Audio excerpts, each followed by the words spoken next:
আমার প্রশ্ন হলো একটাই, যদি আপনি কাজ করে থাকেন আপনার নির্বাচন দিতে ভয় কিসের? নির্বাচন তো দিচ্ছে। আপনার সুষ্ঠু নির্বাচন দিতে ভয় কিসের? আপনার কেন বরিশাল, রাজশাহী এসব জায়গাতে ব্যালট পেপার ভরে রাখতে হচ্ছে? আপনার কেন নির্বাচন কমিশনার বলতে হচ্ছে যে এখন আর রাতে ভরা হবে না?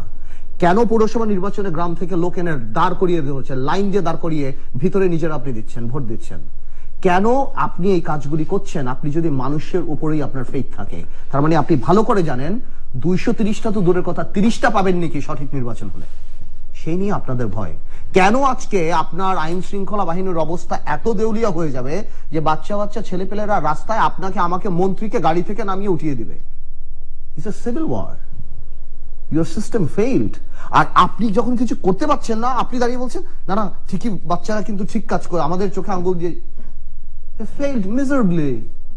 একটা মন্ত্রীকে গাড়ি থেকে নামিয়ে দিচ্ছে, পুলিশের কাছ থেকে নিচ্ছে, জাজ সাহেবকে গাড়ি থেকে নামিয়ে দিচ্ছে, এতটুকু এতটুকু বাচ্চা ছেলেরা পুলিশের মাথায় হেলমেটে তবলা বাজাচ্ছে। এর চেয়ে বড় মকারি আপনি কি চান? আপনার আইন শৃঙ্খলা বাহিনী শেষ হয়ে গেছে। এসপি বাবুলের বিরুদ্ধে ওয়াইফ হত্যা মামলা আসছে, আপনি ধরতে পারেন না, একটা এসপি কে ধরতে পারেন না। ডিআইজি মিজানের নামে আসছে, আপনি দুদকের নামে ধরে তাকে সরিয়ে দিচ্ছেন। আপনি জিম্মি প্রশাসনের কাছে, আপনার কেউ নাই। প্রধানমন্ত্রী ক্যাবিনেটে বলতে হচ্ছে যে এত দুর্বল চিত্তের মানুষ জানি আমার ক্যাবিনেটে না থাকে, যে সরকার কিভাবে চলবে। উইক, সবাই উইক হয়ে গেছে বিকজ দ্য সিস্টেম কোল্যাপসড।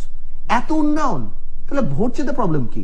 বিদ্যুৎ করেছেন 500% বিদ্যুতের দাম বাড়ানো হয়েছে। ভাই যে বললো গ্লোবাল, অবশ্যই গ্লোবাল হবে। কেন গ্লোবাল হবে না? বিকজ আজকে আজিজ খান সাহেব গ্লোবালি 34th বিলিয়নিয়ার হয়ে গিয়েছে সিঙ্গাপুরে, 2 বছরের মধ্যে কোম্পানি খুলে সিঙ্গাপুরে যায়। অথচ বাংলাদেশের 9% বিদ্যুতের মালিক তার কোম্পানি 2 বছরের মধ্যে। কেন হবে না? লক্ষ কোটি টাকা আপনি পাচার করে দিচ্ছেন বিদেশে।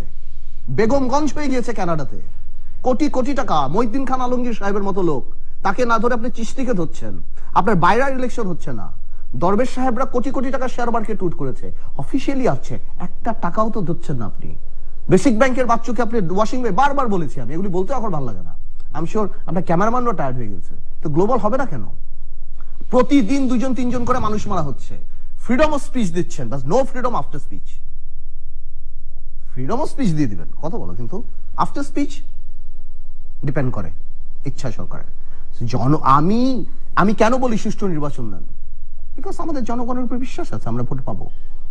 যখনই আমার জনগণের উপর বিশ্বাস থাকবে না, তখন আমি সুষ্ঠু নির্বাচন দেব না।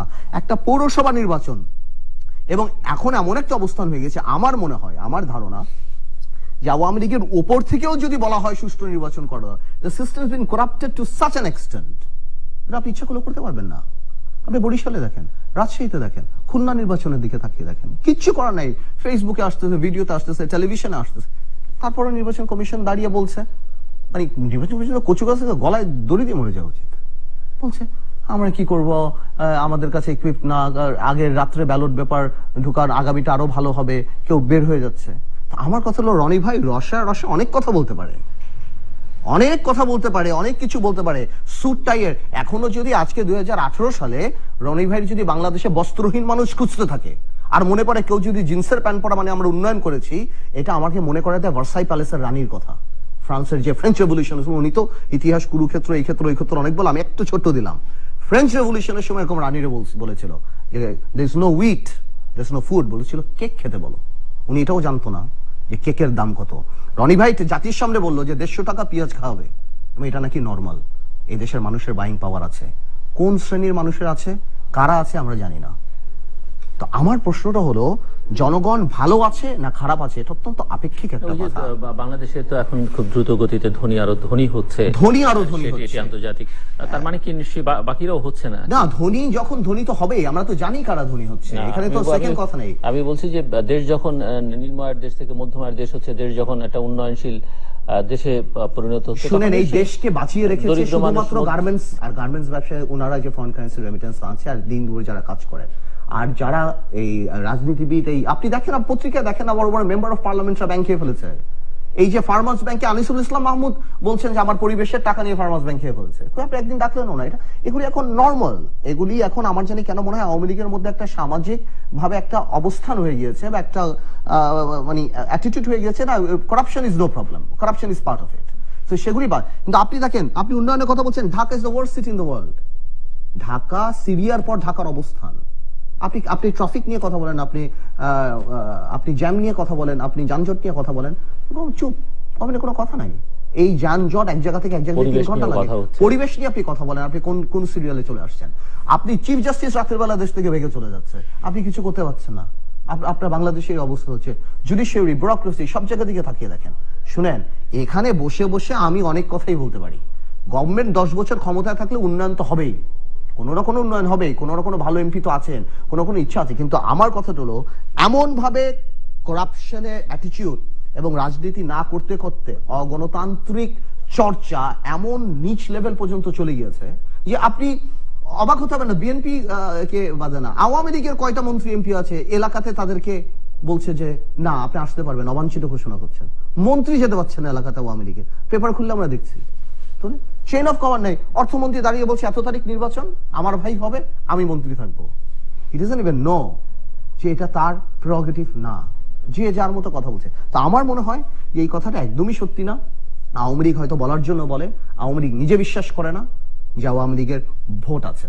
হ্যাঁ, 10 বছর ক্ষমতায় থাকলে অনেকে অনেক উন্নয়ন করতেই পারে, না করতে পারে, কিন্তু উন্নয়ন একটা জিনিস। কত আমি ওনাকে যেহেতু প্রশ্ন করেছি, আপনাকে করতে চাই যে মোটামুটি না হ্যাঁ, আমি বলেছি 30টা আপনার কথার পরিপ্রেক্ষিতে, বাট আমি মনে করি আপনারা কত পাবেন? আমি মনে করি না যে আপনারা বলতে আমি এখন পর্যন্ত 20 দলীয় জোট বলছি। দেখুন, এটা একদমই কোনো পলিটিক্যাল আনসার না যে আমি বলবো সংখ্যা দিয়ে আমি সত্যি না। আমরা ওইভাবে হিসাব কোনো সময় করি না, কারণ বাংলাদেশের রাজনৈতিক অবস্থান, এই আওয়ামী লীগ এত শক্ত, আওয়ামী লীগকে কেউ সরাতে পারবে না। যেই ছাত্ররা নেমে গেল উই ওয়ান্ট জাস্টিস, সবাই আওয়ামী লীগের নড়ে চলে গেল। এই দেশের রাজনীতি এক রাত্রে পরিবর্তন হয়, এক রাতে। আজকে যাকে আপনি কনফিডেন্ট দেখছেন, আপনি হঠাৎ মনে করবেন না সে নো মোর কনফিডেন্ট। এই দেশের ইতিহাস আপনি টেনে দেখেন না, কিন্তু এক রাতে যেগুলো পরিবর্তন হয়েছে সেগুলো তো ধরেন সেনা অভ্যুত্থান না, আমি বলছি ভোটের হিসাবও এক রাতে পরিবর্তন হতে পারে। এটা আপনি চিন্তা করতে পারবেন না। বাংলাদেশে হেফাজতে ইসলামের উপর আওয়ামী লীগের যে অত্যাচার ছিল, তার পরিপ্রেক্ষিতে, তার পরবর্তীতে আপনার মনে নেই গণজনমঞ্চের উত্থান যখন ছিল, তখন এমন একটা ভাব ছিল আমরা দেশে এক্সিস্টই করি না, 20 দল বা বিএনপি এক্সিস্ট করে না। তারপর হেফাজতের পরে আবার যখন 5টা সিটি কর্পোরেশনের নির্বাচন হলো, আওয়ামী লীগ মনে করেছিল সব তো আমাদের পক্ষে, 5টাতে হেরে গেল। হেফাজতকে আপনি টানছেন, হেফাজত এখন সরকারের বড়, হেফাজত সরকারে থাকতে পারে, কিন্তু লক্ষ কোটি মুসলমান যখন দেখেছে রাত্রেবেলা কি হয়েছে, সেই সময় সেই ভোটগুলি হুজুর সাহেব যেও যদি বলে তাতেও লাভ হবে না। আমি যা দেখেছি বা এরকম লক্ষ কোটি মুসলমান যা দেখেছে, ওই দিন রাত্রে কি হয়েছে, কান ধরে ওঠানো বসানো, ওটি উনি যে তোর ক্ষমা চেলে লাভ হবে না, আর উনি সরকারের সাথে বসে আঘাত করলেও লাভ হবে না। ড্যামেজ যেটা হবে। সো আজকে আলোচনাটা আপনি কিভাবে কি বলে শেষ করতে চান? আমি এটাই বলবো, দেখুন, আমি রনি ভাইয়ের পক্ষ থেকে বলবো যে আমাদের প্রজন্ম যারা আমরা 10-15 বছর রাজনীতি আসছি, উই ওয়ান্ট ক্লিন পলিটিক্স। আমরা চাই, আমরা দুই নেত্রীকেই দেখেছি 2001-11 এর সময় কি কষ্টটা হয়েছে। আমরা চাই না যে আমরা এগুলি রিপিট করি। আমরা চাই একটা সুন্দর ধারা রাজনীতি দেশে ফেরত আসুক। সেই আনার মতো ক্ষমতা আমাদের নেই, এখনো রাজনীতি কলকাঠি আমাদের সিনিয়র যারা, ওনাদের হাতেই। আমরা চাই যে ভবিষ্যৎ প্রজন্মকে এমন একটা নির্বাচন দিয়ে যাক, এমন একটা ধারা দিয়ে যাক, ভবিষ্যৎ প্রজন্ম আরো 10-15 বছর সম্মানের সাথে ইতিহাস যখন লিখে, সম্মানের সাথে ওনাদের কথা মনে করবে। আমার এতটুকুই আমার এটা, এবং এটা চেলে দুই দলই করতে পারে।